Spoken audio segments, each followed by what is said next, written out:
Army chief general Bajwa जुड़वां बच्चों के दादा बन गए। बच्चों की पैदाइश कौन से मुल्क में हुई?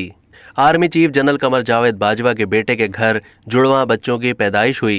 जनरल कमर जावेद बाजवा अपने बेटे साद सिद्दीक बाजवा के यहाँ पैदा जुड़वां बच्चों की पैदाइश के बाद अब दादा बन गए। उनके बेटे के करीबी ज़राए ने बताया कि साद बाजवा के यहाँ दुबई के अस्पताल में जुड़वां बेटों की विलादत हुई है।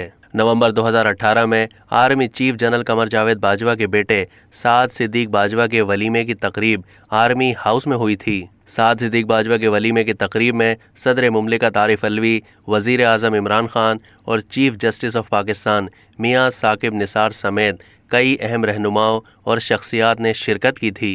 तकरीब में बिलावल भुट्टो सरदारी, साबिक वज़ीर दाखिला चौधरी निसार और वज़ीर ख़जाना असद उमर भी मौजूद थे, जबकि वज़ीर आला पंजाब उस्मान बुज़दार और वज़ीर आला सिंध सैयद मुराद अली शाह ने भी तकरीब में शिरकत की थी। मुल्क के दीगर अहम और मारूफ शख्सियात समेत कई ममालिक के सफ़ीर और दीगर मेहमान भी तकरीब में शरीक हुए थे।